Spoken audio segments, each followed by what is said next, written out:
രണ്ടും ഒരേ രീതി ദിവസം ഒരു 700 ഗ്രാം വളരും. ഓ അങ്ങനെയാണോ?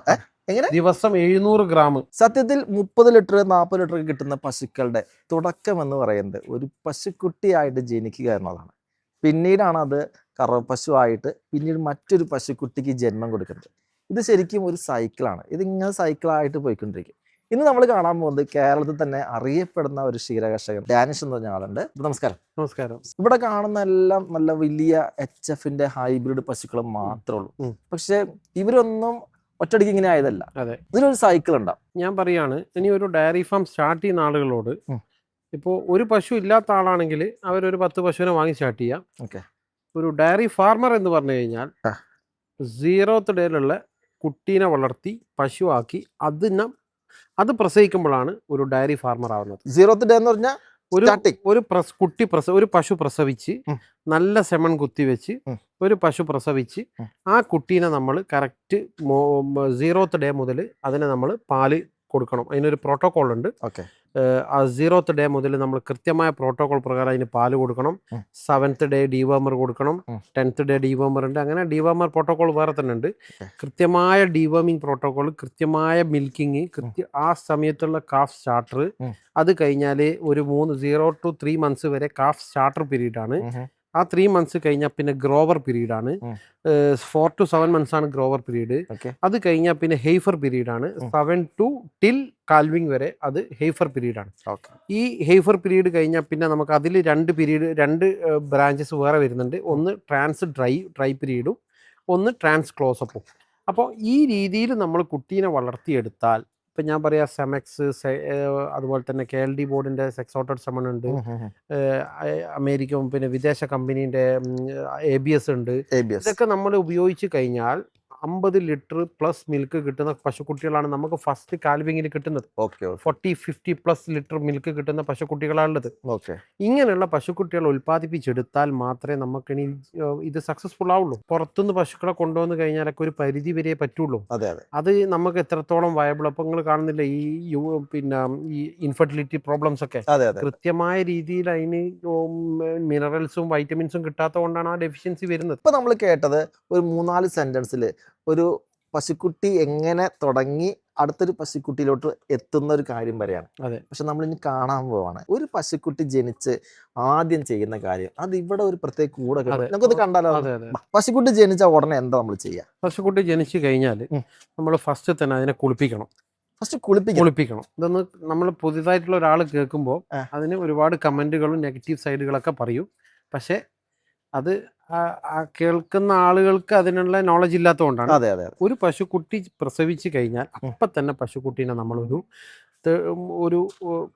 കൈ ഇട്ട് കഴിഞ്ഞാൽ പൊള്ളാത്തത്ര ചൂടുവെള്ളത്തിൽ ഒരു കൈ ഇട്ട് കഴിഞ്ഞാൽ നമുക്ക് പൊള്ളാൻ പാടില്ല. ചൂടുവെള്ളത്തിൽ കുളിപ്പിച്ചിട്ട് പുതിയ തോർത്ത് വാങ്ങണം. പുതിയ വൈറ്റ് ക്ലോത്ത് കൊണ്ട്. ഒറ്റ കാര്യം ചോദിച്ചോട്ടെ, സാധാ വെള്ളത്തിലാണോ അതോ ചൂടുവെള്ളം എന്ന് പറയുമ്പോൾ ഒന്നും ഉപയോഗിക്കേണ്ട. നിങ്ങൾ ചൂടുവെള്ളത്തിൽ ഒരു കൈ ഇട്ടാൽ നമുക്ക് പൊള്ളാത്ത ചൂടുവെള്ളത്തിൽ പശുവിൻ്റെ മുകളിൽ ഈ പ്ലാസൻ്റെൻ്റെ ഒരുപാട് ബാക്ടീരിയ സംഭവങ്ങളൊക്കെ വരും. അപ്പോൾ ഈ പ്ലാസൻ്റെ സാധനങ്ങളൊക്കെ ഇതിൽ കിടക്കുമ്പോൾ ഈച്ച വരും. അപ്പം നമ്മൾ ഇതിനെ കൃത്യമായി കുളിപ്പിച്ചതിന് ശേഷം പുതിയ ക്ലോത്ത്, നമ്മളെ വീട്ടിലെ ക്ലോത്ത് ഒന്നും ഉപയോഗിക്കാൻ പാടില്ല, പുതിയ ക്ലോത്ത് ഉപയോഗിച്ചിട്ട് അതിനെ കൃത്യമായി തുടച്ച് കംപ്ലീറ്റ് ക്ലിയർ ആക്കിയതിന് ശേഷം വൈക്കോലിന്റെ ബെഡിങ് കൊടുക്കണം. വൈക്കോൽ ബെഡ് ഇട്ടിട്ട് കുട്ടികളെ കടത്തിയിരിക്കുന്നത്. എന്തുകൊണ്ടാണ് ഇങ്ങനെ ഒരു കൂട് വെക്കാൻ കാരണം? ഇതിപ്പോ തമിഴ്നാട്ടിൽ നിന്ന് വന്ന പശുക്കുട്ടികളാ. ഇതൊക്കെ ഇതിനൊന്നും നമ്മൾ വളർത്തൂല. നമ്മളെ കുട്ടികൾ എന്ന് പറഞ്ഞു കഴിഞ്ഞാൽ ബർത്ത് വെയിറ്റ് 50 കിലോ വരുന്ന കുട്ടികളെ മാത്രമേ ഇവിടെ നിർത്തിക്കുള്ളൂ. മലയാളത്തിൽ പറഞ്ഞു കഴിഞ്ഞാൽ കുട്ടി പ്രസവിച്ച പാട് അതിന്റെ വെയിറ്റ് എടുത്തു കഴിഞ്ഞാൽ 40+ or 50 kg വെയിറ്റ് ഉള്ള കുട്ടികളെ ഞങ്ങൾ ഇവിടെ നിർത്തി കൊടുക്കുന്നു. എന്തുകൊണ്ട് അങ്ങനെ 40+ കിലോ വെയിറ്റ് വേണം എന്ന് പറയാം? 40+ കിലോ വെയിറ്റ് ഉണ്ടാവും. 90% നമ്മളെ കറക്റ്റ് പ്രോപ്പർ രീതിയിലാണ് നമ്മൾ വളർത്തുന്നതെങ്കിൽ അതിന് 40+ ഉണ്ടാവും. 100% ഉണ്ടാവും. ഇതുപോലെ കാഫ് പെന്നിലാക്കുമ്പോൾ നമ്മൾ കൃത്യമായ ബെഡിങ് കൊടുക്കണം. അത് വൈക്കോൽ ബെഡിങ്ങേ കൊടുക്കണം. വൈക്കോൽ ബെഡിങ് ഇട്ടിട്ട് ഇതിപ്പോ നമ്മൾ വളരെ കുറച്ച് രീതിയിലാണ് ചെയ്തത്. ഇതൊക്കെ നമ്മൾ സെയിൽ ഔട്ട് ചെയ്യാൻ പോവാണ്. ഈ കൂട്ടിലിട്ട് വളർത്തുന്നത് നമ്മൾ മാക്സിമം പോയി കഴിഞ്ഞാൽ ഒരു 2 months അല്ലേ? ഓക്കെ 2 months നമ്മൾ കാഫ് പെന്നിലിട്ടിട്ടാണ് വളർത്തുന്നത്. ഓ അങ്ങനെ ഒരു പെന്നിൽ 2 കുട്ടി വരില്ല, വരൂല ഒരു പെന്നിൽ ഒരു കുട്ടി മാത്രമേ വരുള്ളൂ. വരുമല്ലോ. അതിന് പ്രത്യേക ഫീഡിംഗ് ആയിരിക്കും, പ്രത്യേക മിൽക്കിംഗ് ആയിരിക്കും, 24 hours വെള്ളം ഉണ്ടാവും. ഹൈബ്രിഡ് പശുവിനെ ശരിക്കും പറഞ്ഞാൽ കുട്ടീനെ കണ്ടില്ലെങ്കിൽ ഒരാവശ്യമില്ല. അതാണ് വീഡിംഗ് സമ്പ്രദായം എന്ന് അതിന് പറയാം. ശരി ശരി. ഹൈബ്രിഡ് പശുക്കൾക്ക് ഒരിക്കലും അമ്മ കുട്ടി തമ്മിൽ നമ്മൾ ഒരു അരമണിക്കൂറേ ബന്ധം കൊടുക്കുള്ളൂ. അതിനുശേഷം പിന്നെ ഒരു ബന്ധം ഉണ്ടാവില്ല. കുട്ടീനെ ഞാൻ ഈ പറഞ്ഞ പോലെ കഴുകി വൃത്തിയാക്കി കൃത്യമായിട്ട് നമ്മളെ കുട്ടീനെ എങ്ങനെയാണോ കൊണ്ട് നടക്കുന്നത് അതുപോലെ കൊണ്ട് നടക്കണം. കാരണം അതിന് വെള്ളം പോലും ഞാൻ പറയുകയാണെങ്കിൽ അതിന് ഫസ്റ്റ് 1 month കൊടുക്കുന്ന വെള്ളം മിനറൽ വാട്ടർ കൊടുക്കണം ഏറ്റവും ബെസ്റ്റ്. കാരണവശാലും ഇൻഫെക്ഷൻ സാധ്യതയുണ്ട്. അപ്പോൾ മിനറൽ വാട്ടർ ആണ് ഞാൻ ഇവിടെ കൊടുക്കുന്നത്. 1 month മിനറൽ വാട്ടർ മാത്രമേ കൊടുക്കണം. pH കറക്റ്റ് അല്ലെങ്കിൽ ലൂസ് മോഷൻ സംഭവിക്കും. കർഷകർ വളർത്തുന്ന കുട്ടികൾക്ക് ആദ്യ കുറച്ച് ദിവസങ്ങൾ ലൂസ് മോഷൻ സംഭവിക്കാറ്. അത് സംഭവിക്കുന്നത് എന്തുകൊണ്ടാണെന്ന് വെച്ചാൽ പാല് കുറഞ്ഞിട്ടാണ്. പാല് കൂടുതൽ കൊടുത്താലും വരും, പാല് കുറഞ്ഞാലും വരും. ഞാൻ കേരളത്തിൽ കണ്ടെടുത്തോളം പാല് കുറക്കുന്ന അളവ് കുറവാണ്. അങ്ങനെയാണ് ലൂസ് മോഷൻ സംഭവിക്കുന്നത്. കാരണം 2 ലിറ്ററോ 3 ലിറ്ററോ കൊടുക്കും. ഞാനിവിടെ കൊടുക്കുന്ന 6 ലിറ്റർ പാലാണ്. ഒരു ടൈമിൽ 3 ലിറ്റർ കൊടുക്കും. 2 ടൈമിൽ. കാരണം അമ്മേന്റെ ഇത് പഠിക്കാനുണ്ട്. ഇതൊരു പ്രോട്ടോകോളാണ്. അമ്മയുടെ ഭാരത്തിന്റെ 10% ഇപ്പോൾ ഉദാഹരണത്തിന് നമ്മളൊരു കുട്ടി 50 കിലോ ഉള്ള ഒരു കുട്ടി, അതിന്റെ 10% ആണ് നമ്മൾ മിൽക്ക് കൊടുക്കേണ്ടത്. 5 ലിറ്റർ കൊടുക്കും. 5 ലിറ്റർ. നമ്മളിവിടെ 50 കിലോ ഉള്ള ഒരു കുട്ടിക്ക് 6 ലിറ്റർ പാല് കൊടുക്കും. ഇനി അഥവാ കുട്ടി കുടിച്ചിട്ടില്ലെങ്കിൽ ട്രെഞ്ച് ഉപയോഗിച്ചിട്ട് പശുവിന്റെ റൂമനിലേക്ക് എത്തിച്ചു കൊടുക്കും. ഇത്രയും ലെങ്ത് ഉള്ള ഒരു പൈപ്പ് ഇട്ടിട്ട് നേരെ റൂമനിലേക്ക് താത്തിയിട്ട് പാൽ അതിനെ കുടിപ്പിക്കണം. കാരണം ഫസ്റ്റ് 3 months കിട്ടുന്ന പാല് കൊടുത്തിട്ടില്ലെങ്കിൽ പിന്നെ നമ്മൾ എന്ത് കൊടുത്തിട്ടും കാര്യമില്ല, പാലിലേക്ക് വരില്ല. തമിഴ്നാട്ടിൽ നിന്നൊക്കെ നമ്മൾ ഏത് രാജ്യത്ത് പോയി പശുവിനെ എടുത്താലും ഈ പ്രോട്ടോകോൾ പാലിച്ചിട്ട് ഒരാളും പശുക്കുട്ടീനെ വളർത്തൂല. ഇനി അഥവാ വളർത്തിയാലും ആ കുട്ടി നിങ്ങൾക്ക് ഒരിക്കലും പശുവിനെ ഒരു വിൽക്കുകയില്ല. കുറച്ച് ഫീഡൊക്കെ എടുത്തു തുടങ്ങി. ഫീഡ് നമ്മൾ 0th ഡേ തന്നെ സ്റ്റാർട്ട് ചെയ്യും. അങ്ങനെയാണോ ഫീഡ്? പശുക്കുട്ടി പ്രസവിച്ചു കഴിഞ്ഞാൽ 50 gram കാഫ് സ്റ്റാർട്ടർ ആ ഡേ തന്നെ വെച്ച് തുടങ്ങും. അതപ്പോ അവർ കഴിക്കൂല. കാരണം അതൊരു അത് അവിടെ വരുന്നത് ഈ കുട്ടിക്ക് തീറ്റ സ്മെല്ല് ചെയ്യുമ്പോൾ റൂമൻ ഡെവലപ്പ് ആവും. ഇത് സയൻസ് ആണ്. പിന്നെ ഈ കുട്ടീന്റെ ഫ്രണ്ടില് നമ്മൾ ഫീഡ് വെച്ച് കൊടുത്തു കഴിഞ്ഞാൽ ഇത് സ്മെല് ചെയ്യും, കഴിക്കൂല. ഒരു 4-5 ദിവസം കഴിഞ്ഞാൽ ഇതൊന്ന് നക്കി എടുത്ത് ഇൻടേക്ക് ഉണ്ടാവും. ഒരു 10 gram ഒക്കെ കഴിക്കും. അപ്പൊ ഇത് റൂമൻ വേഗം ഡെവലപ്പ് ആവും, ഇത് സ്മെല്ലടിക്കും. പല കർഷകർക്കും അറിയില്ല എന്താ ഈ റൂമൻ എന്ന് പറയുന്നത്. റൂമൻ എന്ന് പറഞ്ഞു കഴിഞ്ഞാൽ പശുവിന്റെ ആമാശയത്തിൽ 4 അറകളുണ്ട്. അതാണ് റൂമൻ, റെട്ടിക്കുലം, ഒമേസം, അപൊമേസം. ഇങ്ങനെ 4 അറകളായിട്ടാണ് കുട്ടീന്റെ ആമാശയം കിടക്കുന്നത്. അതാണ് ഇതിനെ ഡെവലപ്പ് ചെയ്യാൻ. ആദ്യത്തെ ഈ പ്രസവത്തിൽ അപൊമേസം എന്ന് പറഞ്ഞ സാധനം മാത്രമേ ഉണ്ടാവുള്ളൂ. അപ്പോൾ അത് റൂമൻ ഡെവലപ്പ് ചെയ്യാൻ വേണ്ടിയിട്ടാണ് നമ്മൾ ഈ ഫീഡ് വെച്ച് കൊടുക്കുന്നത്. കാരണം അപൊമേസത്തിൽ പാല് മാത്രം ദഹിക്കാനുള്ള കപ്പാസിറ്റി ഉള്ളൂ.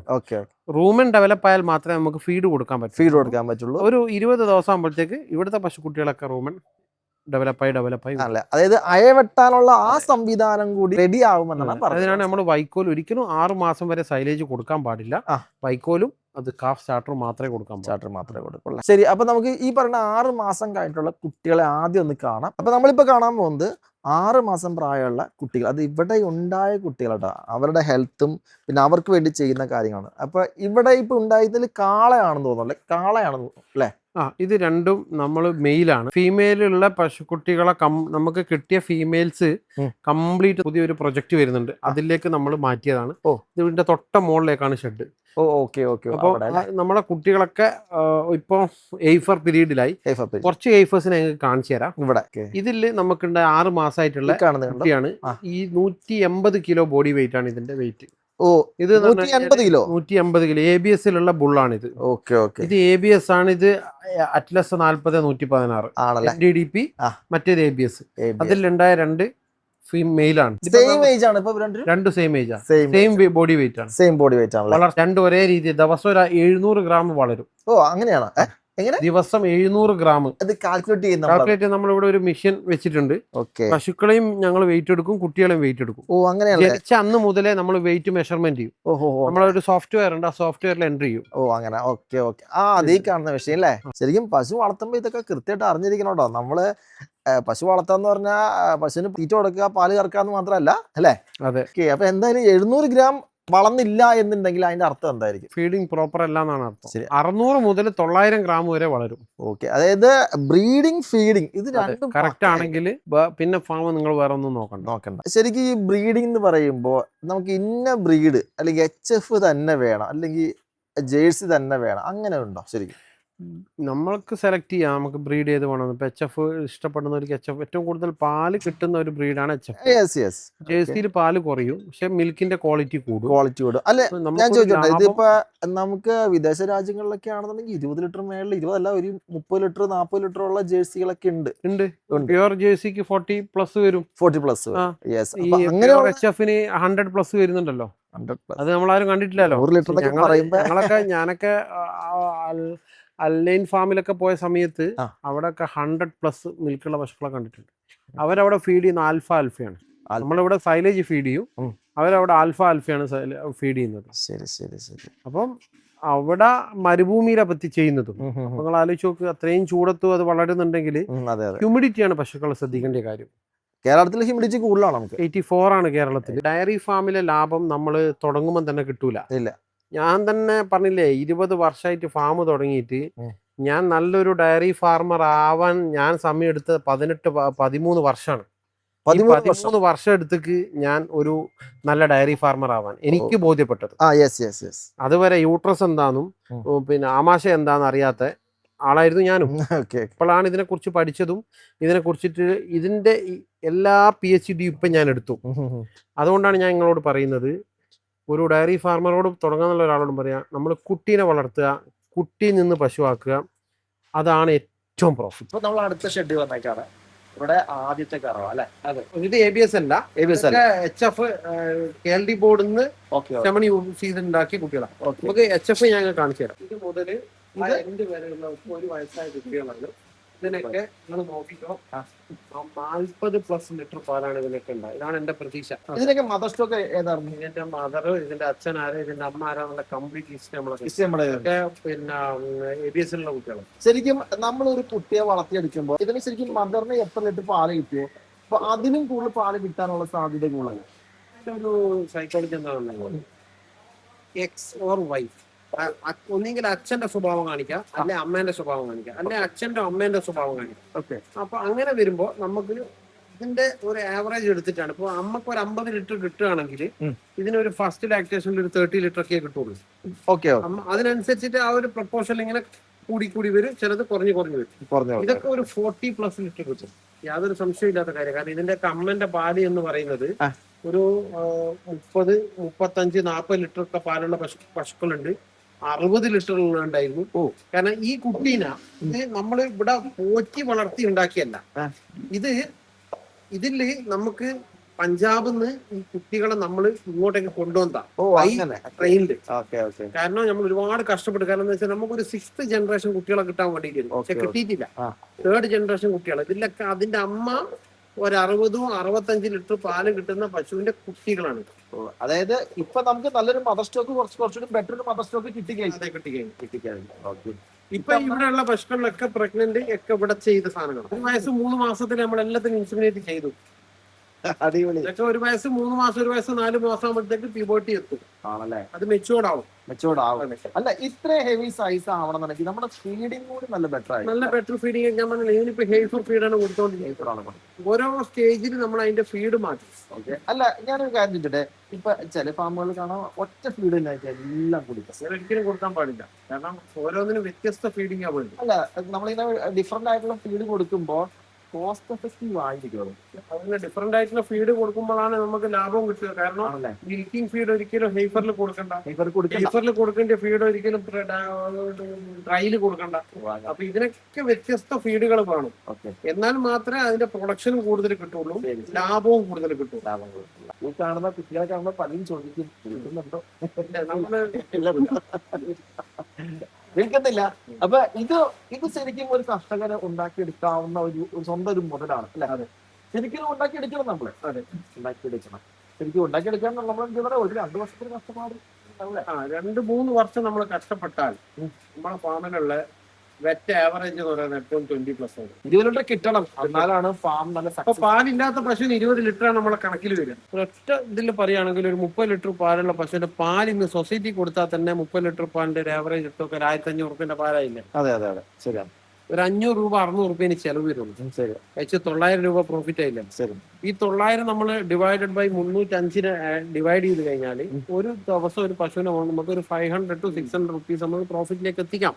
അതെ അതെ. ഞാൻ ഈ പറഞ്ഞ പശു ആണെങ്കിൽ 10 പശുവിന്റെ 6000 രൂപയില്ലേ, മാസം 1,50,000 രൂപ വരുമാനമായോ? ഇതിലിപ്പോ നമ്മൾ ഈ ഒരു കണക്ക് പറയാൻ കാരണമുണ്ട്, നല്ല ബ്രീഡിങ്, നല്ല ഫീഡിങ്. ഇത് രണ്ടും ഇല്ലാതെ നമ്മളിപ്പോ വലിയ പശുവിനെ വാങ്ങിച്ചുകൊണ്ടൊന്ന് തൊഴുത്തി കൊണ്ട് നിർത്തിയ ആ പശു നശിച്ചു പോകും.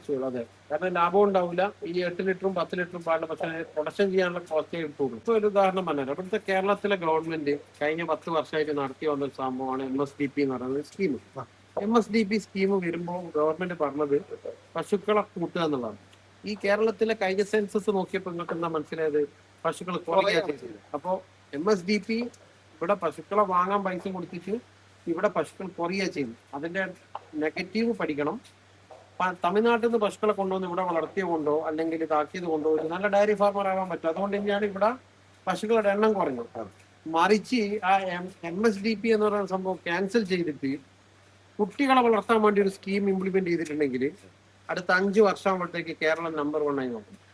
നല്ല കുട്ടികൾ ജനിക്കും, നല്ല പ്രൊഡക്ഷൻ ഉണ്ടാവും, നല്ല ബ്രീഡിംഗ് പോളിസി ഉണ്ടാവും. ഇതൊക്കെ ഇംപ്ലിമെന്റ് ചെയ്യുമ്പോൾ നല്ല പശുക്കളും ഉണ്ടാവും. നമ്മളൊരു ഫാം തുടങ്ങി എത്രാമത്തെ സ്റ്റേജിൽ, അതായത് എത്ര നാള് കഴിയുമ്പോൾ മുതലാണ് ശരിക്കും ബ്രീഡിംഗ് നമ്മൾ സ്റ്റാർട്ട് ചെയ്യുന്നത്? ഫസ്റ്റ് ഒരു പശു ഫാം സ്റ്റാർട്ട് ചെയ്ത് കഴിഞ്ഞാൽ പ്രസവിച്ച് 2ാമത്തെ മാസം മുതൽ നമ്മളെ പശുവിന്റെ ബ്രീഡിംഗ് സ്റ്റാർട്ട് ചെയ്യണം. അല്ല, ഇതിനെ കുറിച്ച് വ്യക്തമായ ഒരു ധാരണ ഇല്ലാത്തവർക്ക് അത് സാധിക്കില്ല. അല്ല, സാധിക്കണം. കാരണം ഞാൻ പറഞ്ഞില്ലേ, എന്തും സാധിക്കില്ല എന്ന് പറയുന്ന എക്സ്ക്യൂസ് അല്ല, സാധിപ്പിക്കണം. നമ്മൾ ഒരു ബിസിനസ് സ്റ്റാർട്ട് ചെയ്യുമ്പോൾ ഞങ്ങളോട് പറഞ്ഞല്ലോ, ഫസ്റ്റ് നെഗറ്റീവ് പഠിക്കണം. കാരണം നെഗറ്റീവ് വരുന്ന സാധനമാണ് നല്ല സെമണ്, നല്ല ഇൻസിമിനേറ്റർ, നല്ല ഫീഡ്, നല്ല ഈ പറഞ്ഞ മിനറൽസ്. ഇതൊക്കെ നമുക്ക് കിട്ടാനുള്ള അവൈലബിലിറ്റി നോക്കണം. വെള്ളം, കറണ്ട്, ഇതൊക്കെ ഇതിന്റെ ഭാഗം.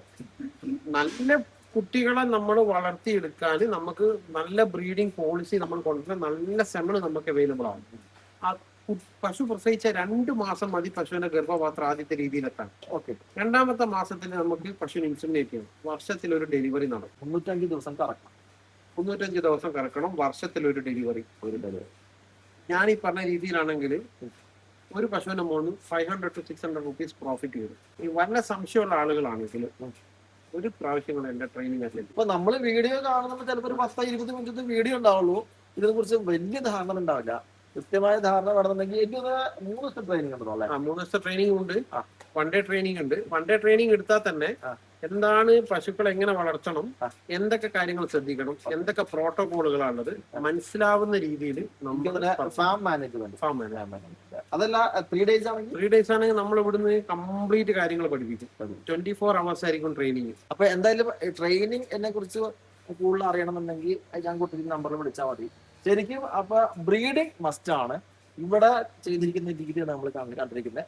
അപ്പൊ കൂടുതൽ അറിയാൻ വേണ്ടിയിട്ട് ഇപ്പൊ നൽകിയിരിക്കുന്ന കോൺടാക്ട് നമ്പറിൽ ബന്ധപ്പെട്ടാൽ